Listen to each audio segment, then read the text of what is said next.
ఏదైతే ఈరోజు మాజీ ముఖ్యమంత్రి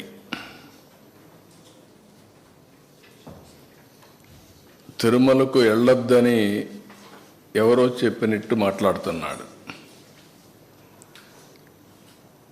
వెంకటేశ్వర స్వామి మీద భక్తుండే ఏ భక్తుడైనా సరే వెంకటేశ్వర స్వామి దగ్గరికి పోయే అవకాశాలు ఉన్నాయి.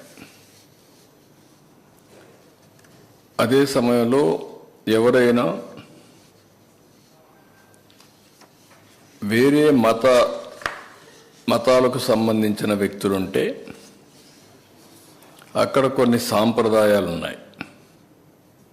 ఆ సాంప్రదాయాల్ని గౌరవించాలి.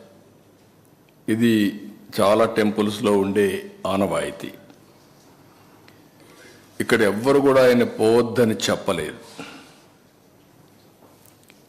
ర్యాలీలు జన సమీకరణలు చేయొద్దని చెప్పాం. ఇటీవల తిరుమల తిరుపతి దేవస్థానంలో జరిగినటువంటి పరిణామాల వల్ల భక్తుల మనోభావాలు దెబ్బతిన్నాయి.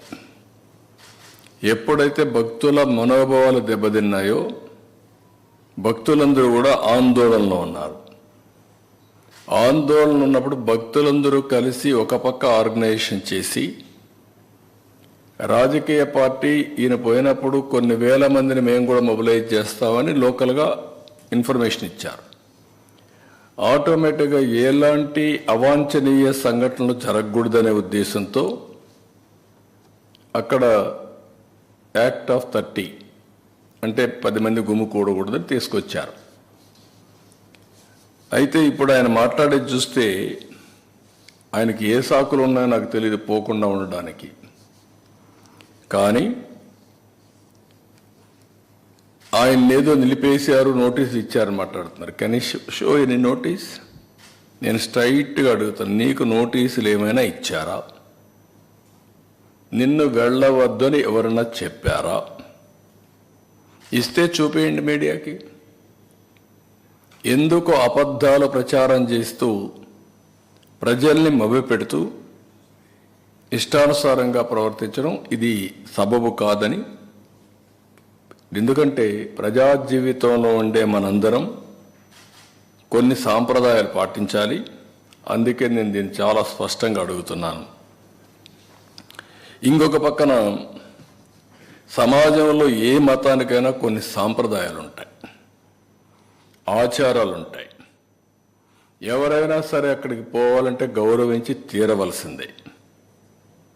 దేవుని యొక్క ఆచారాలు సాంప్రదాయాల కంటే వ్యక్తుల ప్రమేయం కానీ ఏ వ్యక్తి కానీ గొప్పవాడు కాదు. ఈ విషయం మనం గుర్తుపెట్టుకోవాల్సిన అవసరం ఉంది. దేవుడి ఆచారాలని భక్తుల మనోభావాలను ప్రశ్నించేలా ధిక్కరించేలాగా ఎవరూ ప్రవర్తించకూడదు. ఇప్పుడు కలియుగ వైకుంఠమైన తిరుమల వెంకటేశ్వర స్వామి హిందువులకి అతిపెద్ద పుణ్యక్షేత్రం. అది హిందువులకు అందరికీ ఒక దివ్యక్షేత్రం. ప్రతి ఒక్కరికి ఒక కోరిక, జీవితంలో ఒక్కసారైనా వెంకటేశ్వర స్వామి దగ్గరికి వెళ్ళి దర్శనం చేసుకొని మొక్కులు తీర్చుకోవాలి అనేది ప్రతి ఒక్కరి యొక్క కోరిక. ఇవన్నీ కూడా అది మన రాష్ట్రంలో ఉండడం తెలుగువారి అదృష్టం.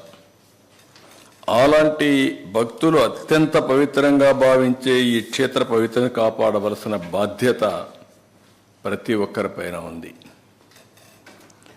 అలాంటిది ఉన్నప్పుడు అక్కడ పోయినప్పుడు నియమాల్ని, ఆగమ శాస్త్రాల్ని, ఆచారాల్ని, నిబంధనల్ని తప్పనిసరిగా పాటించాలి. అలాంటి పాటించకపోతే కొందరి మనోభావాలు కూడా దెబ్బతినే పరిస్థితి వస్తుంది. అందుకే ఈరోజు అతను మాట్లాడిన మాటలు చూస్తే నేను వెళ్తాను, అవి కరెక్ట్ కాదు. నేను హితో పలుకుతున్నా, అనుభవంతో చెప్తున్నా. నేను ఇంత మునుపు పోయాను, నేను ఎందుకు పోకూడదంటే ఇంత మునుపు మీరు రూల్ వైలేట్ చేస్తే మళ్ళీ చేయాలనా? ఇంత మునుపు చట్టాన్ని ధిక్కరించి మీరు బెదిరించి లోపలికి పోతే శాశ్వతంగా అధికారం అవుతుంది. అది శాసనాల్ని చట్టాలని చేసే శాసనసభ్యులు మనం చేసిన శాసనాల్ని గౌరవించకపోతే ప్రజలు ఎందుకు గౌరవించాలి? అంటే రౌడీజం చేస్తాం, ఏమైనా చేస్తాం అనే విధంగా మాట్లాడడం కరెక్ట్ కాదు. రెండోది, కాశ్మీర్ ముఖ్యమంత్రి చాలామంది లా అబైడింగ్ సిటిజన్స్ అంతా ఎవరొచ్చినా గౌరవంగా డిక్లరేషన్ ఇచ్చి లోపలికి వెళ్ళారు. వాళ్ళకి ఎవ్వరు అబ్జెక్షన్ చేయలేదు. అదే మరిగా ఇప్పుడు మాట్లాడుతూ ఒక మాట మాట్లాడుతున్నాడు, నేను 4 గోడల మధ్య బైబిల్ ప్రాక్టీస్ చేస్తానని, బయటకు వెళ్తే హిందూ మతాన్ని గౌరవిస్తానని. గుడ్. గౌరవించడం అంటే ఏంటి? ఆ టెంపుల్కి పోయినప్పుడు ఆ టెంపుల్లో ఉండే సాంప్రదాయాల్ని పాటించడం, అక్కడుండే ఆచారాల్ని అమలు చేయడం, ఆ నియమాల్ని నిబంధనల్ని తప్పకుండా ఉల్లంఘించకుండా పాటించడం అంటే మీరు వేరే మతాల్ని గౌరవించినట్టు. అట్లా కాకుండా నేను ఎప్పుడు ఇంతవరకు ఎవరు అడగలేదు, ఇప్పుడు ఎవరు అడుగుతారు నన్ను, ఇది కరెక్ట్ కాదు. అందుకని ఈరోజు నేను అడుగుతున్నా, మీకు గౌరవం ఉంది, మీరే ఒప్పుకుంటున్నారు, నేను బైబిల్ని చదువుకుంటానని. నువ్వు బైబిల్ చదువుకున్నప్పుడు నువ్వు యాక్సెప్ట్ చేస్తున్నావు. యాక్సెప్ట్ చేసినప్పుడు తప్పు లేదు దాంట్లో. ఎందుకు ఇంట్లో రూమ్లో చదవాలి, బయట కూడా చదువుకోవచ్చు. బట్ ఐఎమ్ సేయింగ్ ఎందుకు చర్చకి పోకూడదు? I'm asking straight question, don't mistake me. రాష్ట్రంలో ఉండే ప్రజలందరూ ఆలోచించాలి. నేను హిందూని, వెంకటేశ్వర స్వామి దగ్గరికి పోతాను, నేను ఓపెన్గానే పూజలు చేస్తాను. అదే మరి చర్చికి పోతాను, వాళ్ళ నియమాల్ని నిబంధనల్ని పాటిస్తాను. మసీదుకు పోతాను, వాళ్ళు గౌరవిస్తాను. మత సామరస్యాన్ని కాపాడుతాం, సొంత మతాన్ని ఆచరిస్తాం. There is nothing wrong in it. Why should we hide? ఎందుకు దాచిపెట్టుకోవాల్సి? నేను లోపల ఎందుకు చదవాలి? You can read outside, nothing wrong. నేను తప్పుపట్టడం లేదు. కానీ లోపల మాత్రం చేస్తాను, బయట మాత్రం చేయను, నాది మానవత్వం అని మాట్లాడుతున్నాను. నేను మానవత్వం ఏంటి?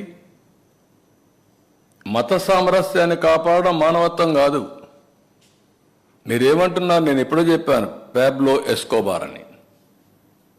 ఆ లీలల వల్ల, చేసిన అరాచకాల వల్ల ఒక్కొక్కటే బయట వస్తూ ఉంటే ఇవి కూడా జరుగుతాయా అని మీకు ఆశ్చర్యం లేదు?